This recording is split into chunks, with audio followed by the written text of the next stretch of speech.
Micro economics के दूसरे chapter consumer behaviour and demand पर बात हो रही है। इसमें हम 3 टॉपिक्स पर बात करेंगे। पहला है यूटिलिटी एनालिसिस, दूसरा है डिमांड और तीसरा है इलास्टिसिटी ऑफ डिमांड। हम सबसे पहले यूटिलिटी एनालिसिस पर बात करेंगे। यूटिलिटी एनालिसिस में 3 टॉपिक पर बात होगी। पहला है यूटिलिटी, दूसरा है कार्डिनल यूटिलिटी एनालिसिस और तीसरा है ऑर्डिनल यूटिलिटी एनालिसिस। पहले टॉपिक पर बात हो चुकी है, अब हम दूसरे टॉपिक पर बात करेंगे।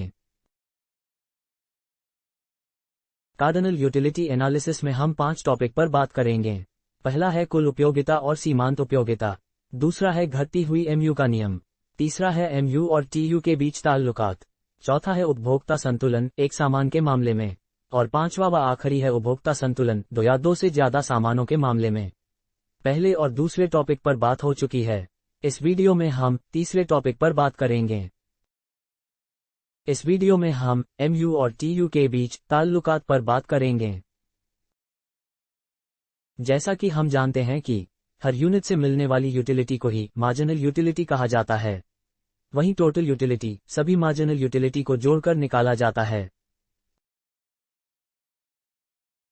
जैसे पहली रोटी के खाने से 12, दूसरी रोटी के खाने से 7 और तीसरी रोटी के खाने से 4 सैटिस्फैक्शन मिल रहा है, तो इसी सैटिस्फैक्शन या यूटिलिटी को ही मार्जिनल यूटिलिटी या एमयू कहा जाता है।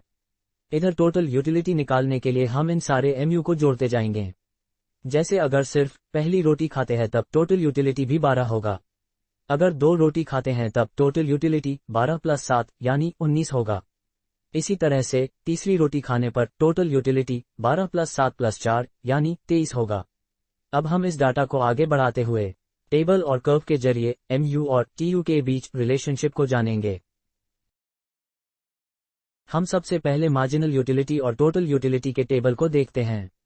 इस टेबल को गौर से देखिए तब हम पाते हैं कि चौथी रोटी तक जो हमें सेटिस्फैक्शन या मार्जिनल यूटिलिटी मिल रहा है वे सभी के सभी पॉजिटिव है, यानी हमें 4 रोटी तक कुछ न कुछ सेटिस्फैक्शन जरूर से मिल रहा है। 5वीं यूनिट पर एमयू 0 है, इसका मतलब है कि 5वीं रोटी खाने से हमें कोई भी सेटिस्फैक्शन नहीं मिल रहा है। इसके बाद भी यानी 6ठी रोटी खाते हैं तब हमें सेटिस्फैक्शन मिलने के बजाय हमें नुकसान हो सकता है, जैसे या तो उल्टी हो जाए या बदहजमी हो जाए। ऐसी सूरत में हमारा सेटिस्फैक्शन नेगेटिव होगा, जिस वजह से ही यहाँ एमयू को -2 लिखा गया है। इस तरह से एमयू के साथ 3 तरह के मामले हो सकते हैं, यह पॉजिटिव, 0 और नेगेटिव हो सकता है। अब हम देखेंगे कि एमयू के इन 3 अलग अलग कंडीशन में टीयू के साथ क्या मामला होता है। यहाँ एमयू जब पॉजिटिव होता है तब हम देख रहे हैं कि टीयू बढ़ता है, मतलब टीयू 12, 19, 23 और 25 हो गया है।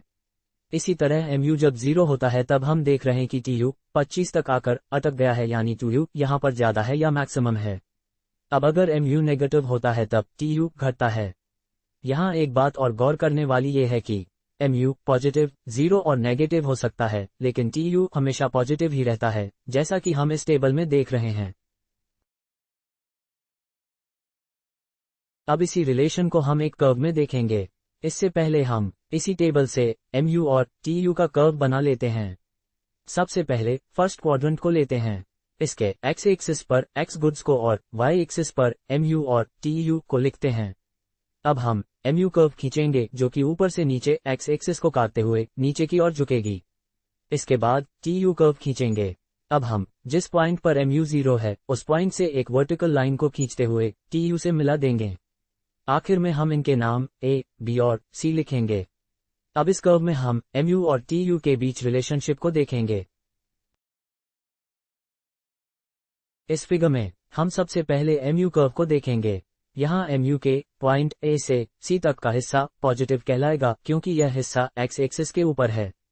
पॉइंट सी एक्स एक्सिस पर होने की वजह से 0 होगा। वहीं पॉइंट सी के बाद वाला हिस्सा नेगेटिव कहलाएगा, क्योंकि यह एक्स एक्सिस के नीचे है। अब हम दोनों के बीच रिलेशन को देखेंगे। यहाँ जब एमयू पॉजिटिव है तब हम देखते हैं कि टीयू पॉइंट ए से पॉइंट बी तक का हिस्सा बढ़ता है। इसी तरह एमयू जब 0 होता है तब टीयू सबसे ज्यादा या मैक्सिमम होता है, और जब एमयू नेगेटिव होता है तब हम देख रहे हैं कि टीयू सी पॉइंट के बाद घटता है। यहाँ टीयू कर्व के ताल्लुक से एक बात हम देख रहे हैं कि यह अंग्रेजी के उल्टा यू के जैसा दिख रहा है।